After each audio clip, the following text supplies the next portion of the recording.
Sa panahong moderno na ang mga SUV, andyan na po ang mga teknolohiya na kung saan ay pinagalagay nila ang mga backup sensor at mga touchscreen at naglalakihang mga TFT display. Meron isang halimaw na undistractable ang nanatili sa tapat na tradisyon, ang Toyota Land Cruiser 79.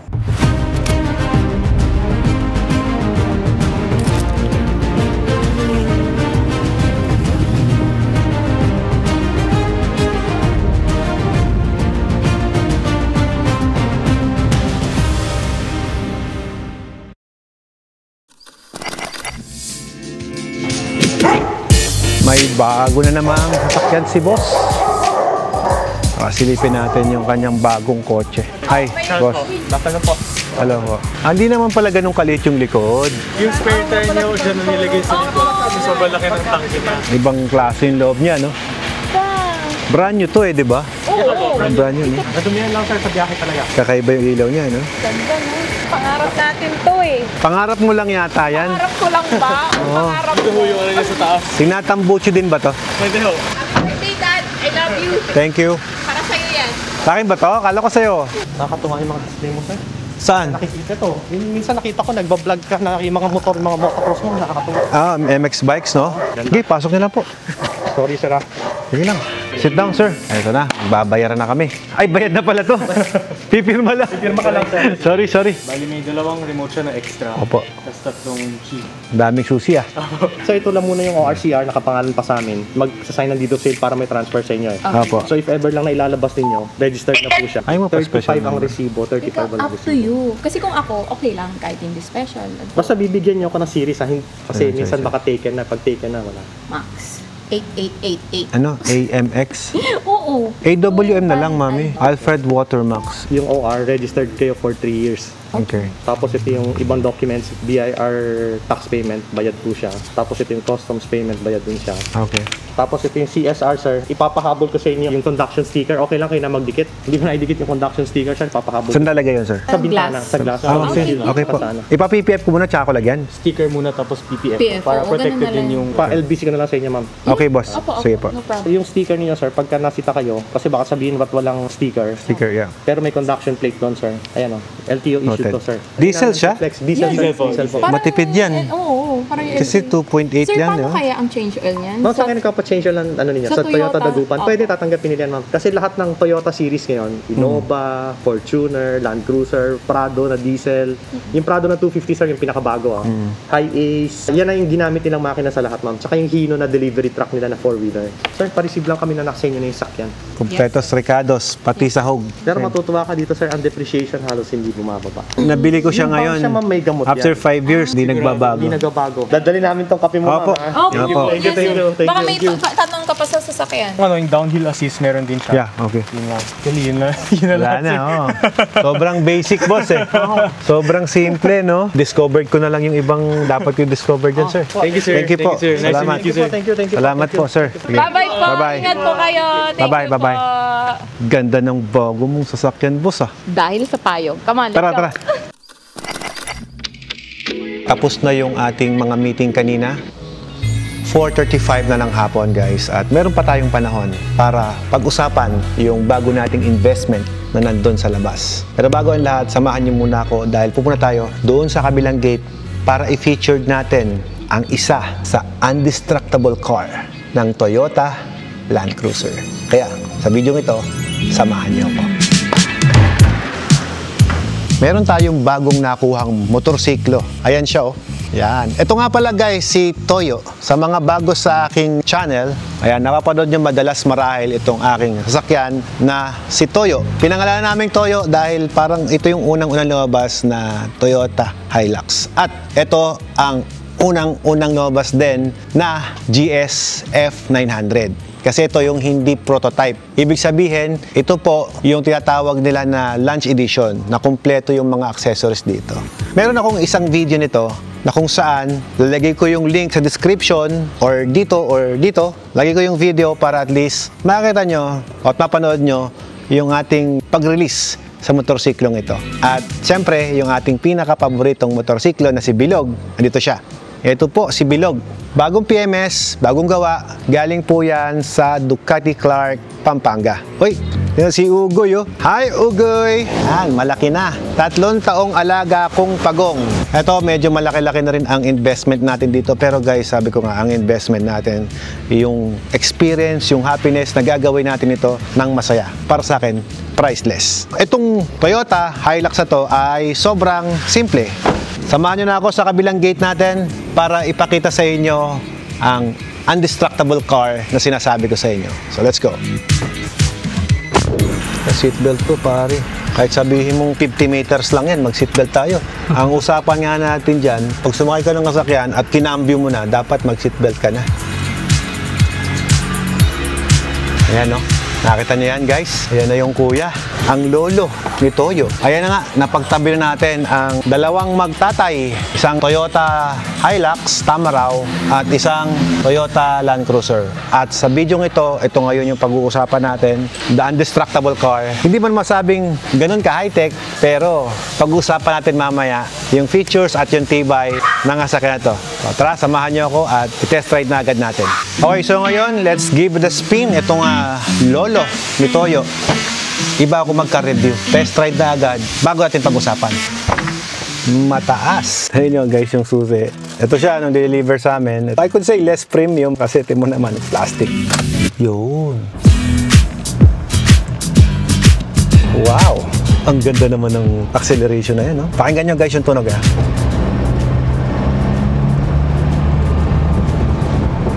Yun, no? Sarap din gamitin, guys. Medyo may nakita akong mga konting off-road dito, pero mamaya natin i-off-road siguro. Daling mo natin sa isang magandang lugar, doon sa ating kabilang garahe, para at least makapag-shoot naman tayo ng mas maayos. Ganda, no? Sa panahong moderno na ang mga SUV, andyan na po ang mga teknolohiya na kung saan ay pinagalagay nila ang mga backup sensor at mga touchscreen at naglalakihang mga TFT display. Meron isang halimaw na undestructible ang nanatili sa tapat na tradisyon, ang Toyota Land Cruiser 79.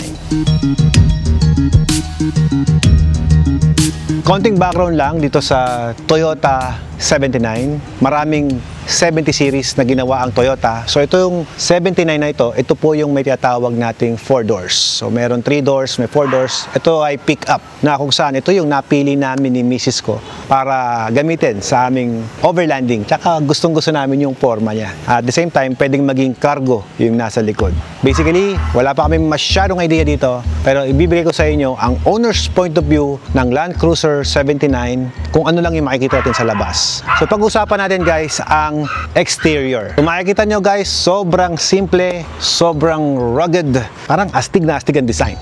And since ang Toyota Land Cruiser na ito ay military grade, actually ginagamit nila ito sa Africa, Australia, ang dami-daming lugar na gustong-gusto nila ng ganitong sasakyan at papalad tayo na nagkaroon tayo ng ganitong klaseng pickup. Matibay ang bumpers, matibay ang kaha, napakasimple at ang gusto ko sa kanya ay yung pagiging simple niya. Kasi naniniwala din ako na kapag mas simple ang sasakyan, mas less ang electronic, mas madali siyang i-maintain at mas madali siyang i-troubleshoot. From the bumper, ayan mapapansin nyo guys na ang kanyang bumper ay matibay. Mukhang sobrang tibay guys, pwedeng tapakan. At pwedeng ang tapakan.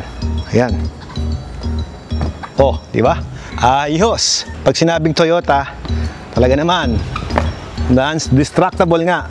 Matibay oh. Meron siyang winch dito na dito hinihila yung ating sasakyan kung sakasakaling tayo ay mabalaho. Naglagay sila ng cover dito. Yun oh. Sana may lock silang nilagay no para hindi mawala. Yan oh.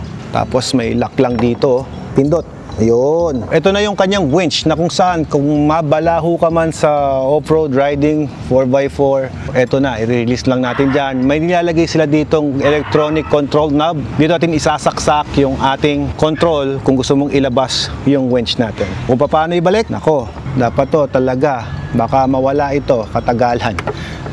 Huwag naman sana. Andali ibalik, andali tanggalin. Dito sa kanyang ilaw, napakaganda, malaki.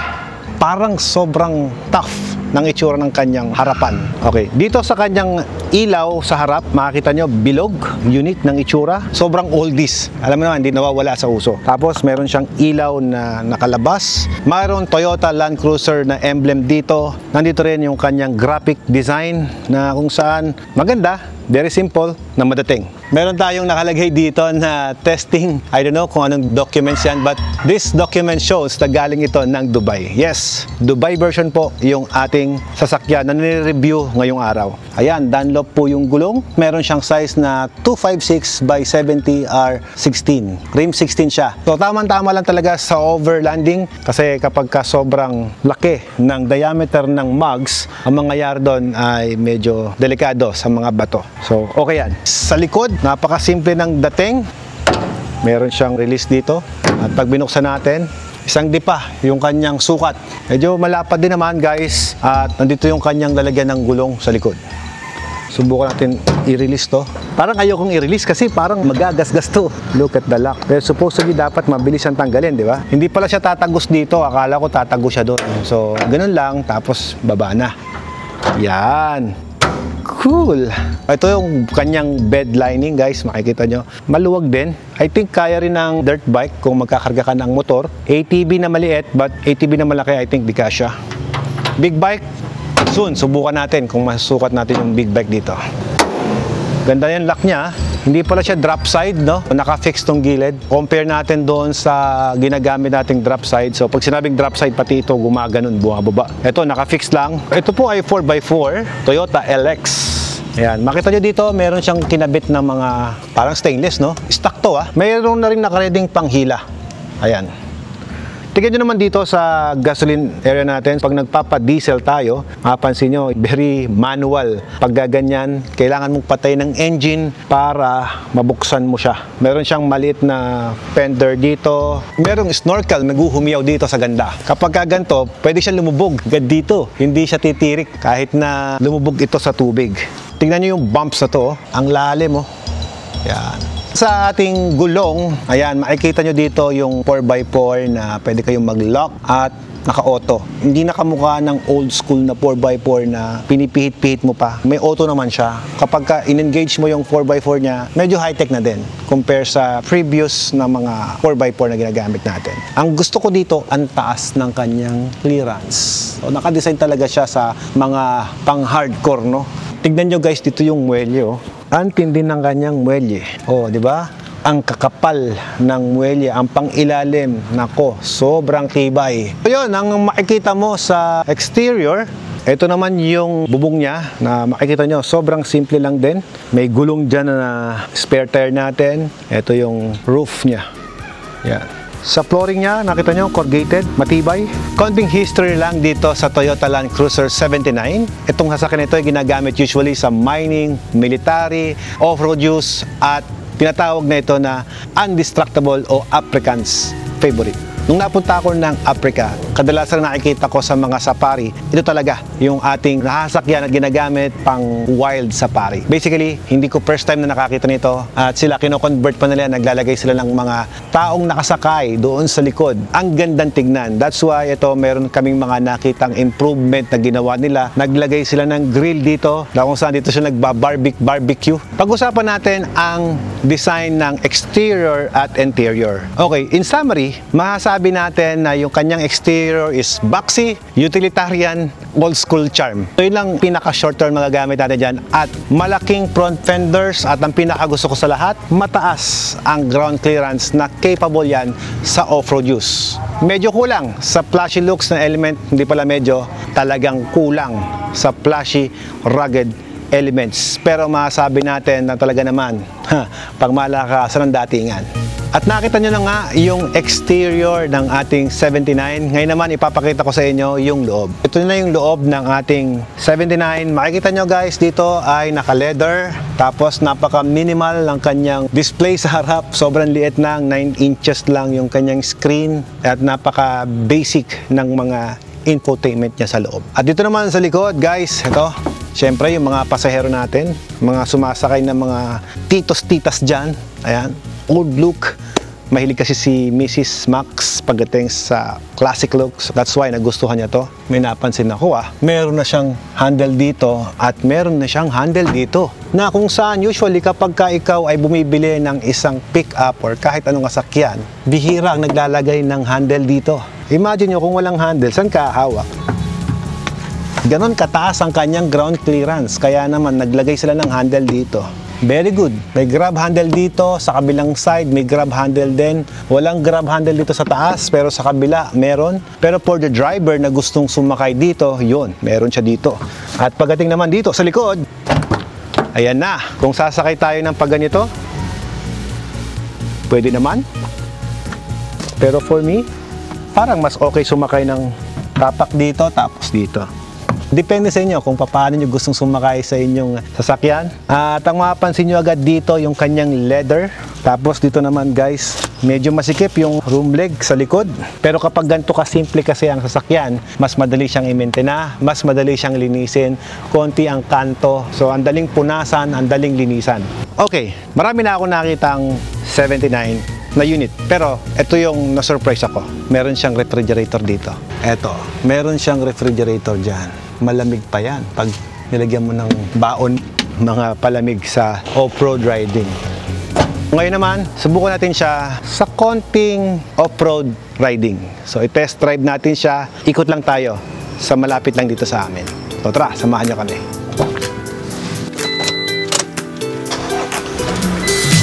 Let's go! Isa lang din sa comment ko lang dito sa Land Cruiser 79 na to is ang liit-liit ng kanyang buweltada. Yun bang medyo intimidating ang dating kapag bubuelta ka ng ganyan tapos hindi mo alam kung papasok ba yung pihit mo ng manibela or hindi. Diba? So yun lang ang comment ko. So yun guys, yung sinasabi ko sa inyo kanina na parang kulang na kulang yung makikita nyo dito sa display natin. Kung mapansin nyo guys, ang liit ng kanyang TFT display. Ayan, may hazard dito, may power on bulb dito, home, navigation. Aba, may navigation in fairness. Medyo classic na modern. Tingnan nyo yung display na to is sobrang parang makaluma, no? Ito yung makikita mong usually na controls ng mga old aircons or televisions na nabibili noong unang panahon. At ang kagandahan sa kanya, yung sinasabi ko nga sa inyo na medyo naging parang modernized na siya. Tingnan nyo to. Naka Type-C charger na siya, hindi na siya USB-C. Pero meron din siya dito na saksakan para sa cigarettes, no? Bihirang naglalabas ang LC79 ng automatic. Most of the time, ito po ay manual. Nasa highway pa tayo, yung play nung ating suspension, medyo talagang parang masabi ko na medyo matagtag. Dito naman sa harap, sa dashboard natin guys, ayan, napakasimple. Ito yung volume down, volume up, tapos meron ditong para sa ilaw, passing light, tapos wiper. Ayan, yung wiper natin. Very simple. Subukan natin buksan yung parking light kasi medyo gumagabi na. Ayan na, nakailog na tayo.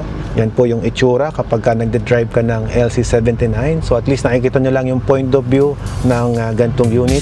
Maramdaman mo talaga na sobrang classic niya. And yung feel na tagtag na yon, guys, nakita nyo, meron siyang warning doon. Talagang nagwa-warning, pati yung video natin, tatagtag. Pasensya na kayo kasi nga medyo talagang matagtag siya, no? Nilambutan na natin yung gulong para hindi mo ma-feel yung tagtag kasi muwelye siya. At kapag kinargahan naman ito ng medyo mas mabigat, ang alam ko based on my research, parang 1.2 plus tons ang kaya mong ikarga sa sasakyan na ito. So ganun siya katibay. At tama-tama, paggabi na rin, medyo siguro makikita natin kung gaano rin kalakas yung ating headlight. Papabuti lang natin ng mga 630. Yan, para masubukan natin yung ilaw niya sa gabi, ano?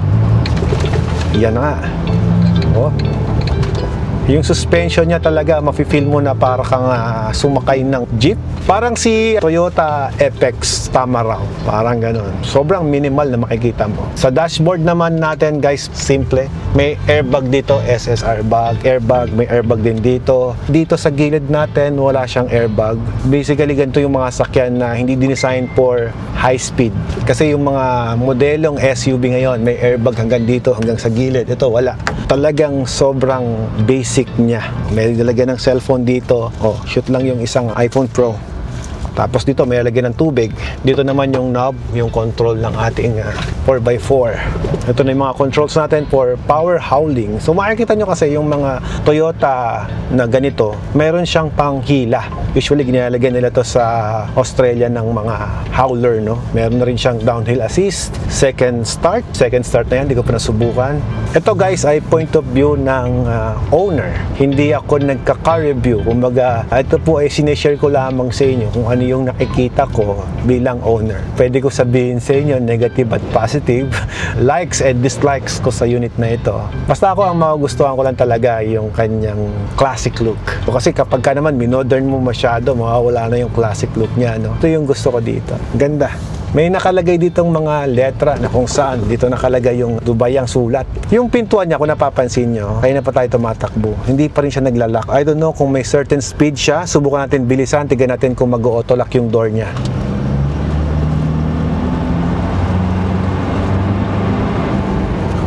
Hindi nag-auto-lock yung door at the speed of 70. So, hindi siya automatic door lock. Manual po siya. Sa ating window, naka-power window naman, in fairness, sa likod. Ayan, power window lahat. Sa pinakalikod naman natin, makikita nyo, meron dyan knob.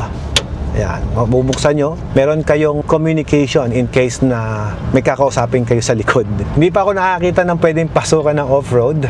Quick spin lang. Masabi ko naman na premium ang dating, pati sa dashboard. Kapag ka medyo hinahanap mo yung high-tech, this is not the car you're looking for, man.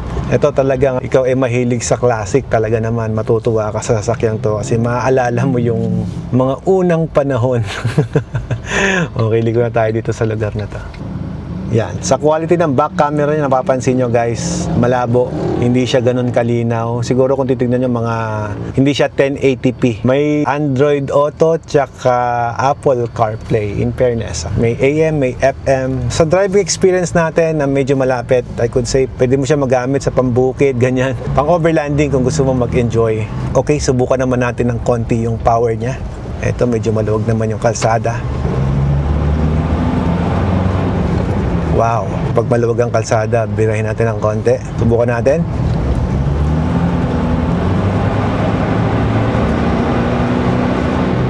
Iyon, no? At the speed of only 80, makapansin mo na yung yugyug niya. Tingin ko syempre, mabilis pa to sa expressway. Siguro natin masusubukan yan. Pero sa susunod ng mga video na natin gagawin yan dahil kulang ang ating panahon. Okay guys, tingnan nyo, medyo madilim na. So ito yung ilaw niya, high beam, low beam, high beam.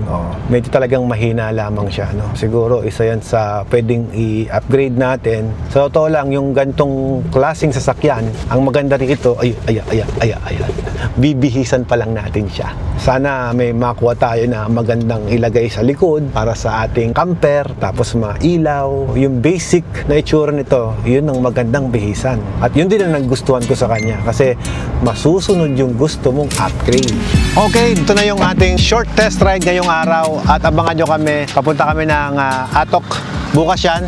So ipakita ko lang sa inyo, ang ganda, oh. Kung merong Monasterio de Tarlac, meron kaming Monasterio de Bersamin. Napansin nyo guys, yung kanyang ilaw sa gabi. Ito yung itsurang ilaw, sobrang light lang ng itsura. Yellow pala siya, no? Ngayon ko lang napansin. Ang ganda, may park light na rin siya dito. Solid, no? Ang ganda.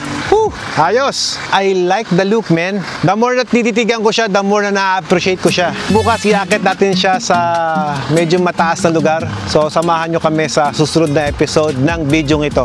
And once again, this is Alfred Watermax, nagsasabing be blessed and be a blessing to everyone. Maraming salamat sa inyong panonood. Ride safe, everyone.